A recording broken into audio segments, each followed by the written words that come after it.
भरत कुमार दास आम आदमी पार्टी राज्य संगठन संपादक। आम दलर सर्वभारतीय नीति है सर्वसाधारण समस्त को एक प्रकार शिक्षा स्वास्थ्य बिजुली पानी मिलवा कथा जोटा कि भारत वर्ष बर्तमान नहीं।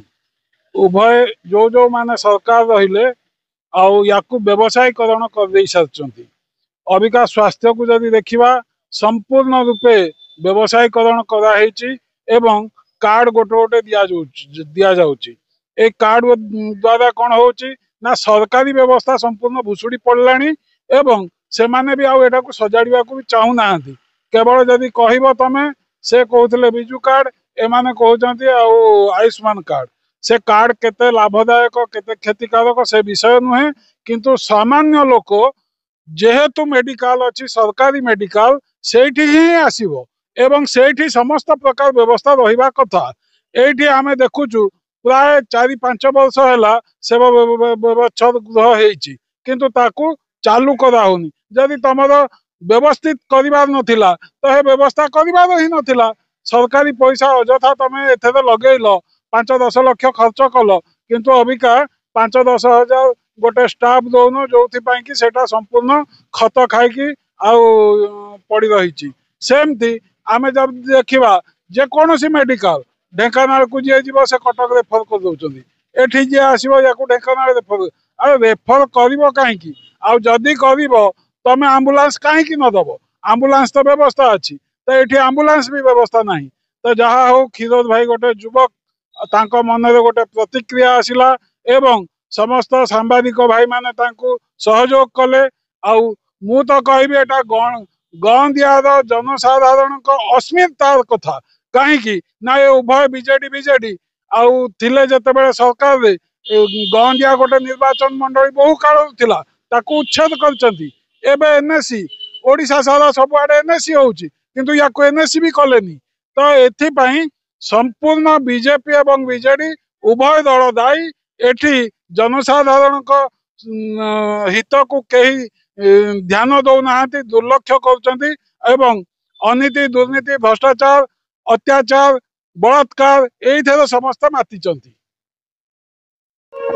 आज्ञा मु पंकज कुमार नायक आम आदमी पार्टी ढेंकानाल।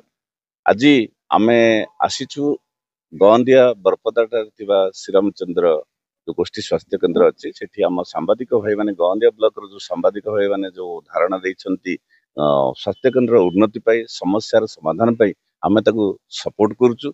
आमे सबुबले आमे स्वास्थ्य शिक्षा पाई आमे जोठी दरकार पड़ला आमे निश्चित आम आदमी पार्टी तरफ आमे सबुठी साहाय्य सहयोग करुचु।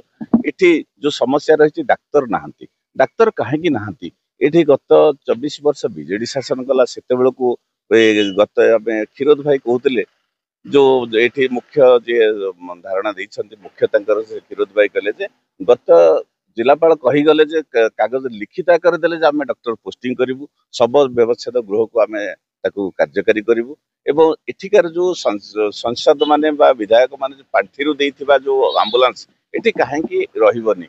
एठी हमर जदि एटा गोटे गंदिया गोटे बहुत बड़ एरिया गंदिया गोटे विधानसभा थिला आगु विधानसभा क्षेत्र कहीं तमे ये जो सुविधा गुड़िक कहीं जनसाधारण न रहिबो कहीं जो साधारण लोक मान जो यही गंदियावासी कहीं न रहिबो। आमे भी तांको सपोर्ट करूचु आमे दाबी करूचु एठी डाक्तर पोस्टिंग हो एठी भल मेडिसिन रखा जाऊ एठी सब व्यवस्था गृह कार्यकारी हो एठी आम्बुलांस गोटे ना दुईटी ना तीनोटी आम्बुलांस निश्चित रहा उचित कहीं यार एरिया बहुत बड़ बहुत लंबा तेणु आमे एठी आमे दाबी करूचु आमे कहीं एठू जीव गंदियावासी कहीं ढेंकानाल जी ढेंकानाल कहीं आम कटक जीव आम गंदिया भल डाक्तर भल स्पेशलिस्ट पोस्टिंग करा जो आमे भी ये जो स्वागत करूँ आम सांबादिक भाई मान आमे भी रहीचु रहिबो ये आमर आम आदमी पार्टी सपोर्ट करुचे दाबी करुचे डाक्तर पोस्टिंग करा जाओ।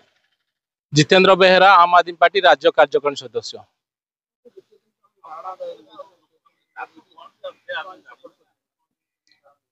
तो आम आदमी पार्टी रो जो मुख्य मुद्दा होची समाजर प्रत्येक लोक को उत्तम स्वास्थ्य सेवा जोगे दबा प्रत्येक लोक को शिक्षा व्यवस्था तार परिवार को जोगे दबा एटा होची हमर प्रमुख एजेंडा आम आदमी पार्टी रो। तो आमर क्षीरोद भाई जो साधु चिंताधारा नहीं कि आज जो गंदियावासी जो स्वास्थ्य सेवा समाधान करने जो निष्पत्ति नेले बरपदा मेडिकल जो 3टी मुख्य समस्या रही समाधान करने सरकार को निवेदन कर पूर्ण मात्रा सहयोग करुचु।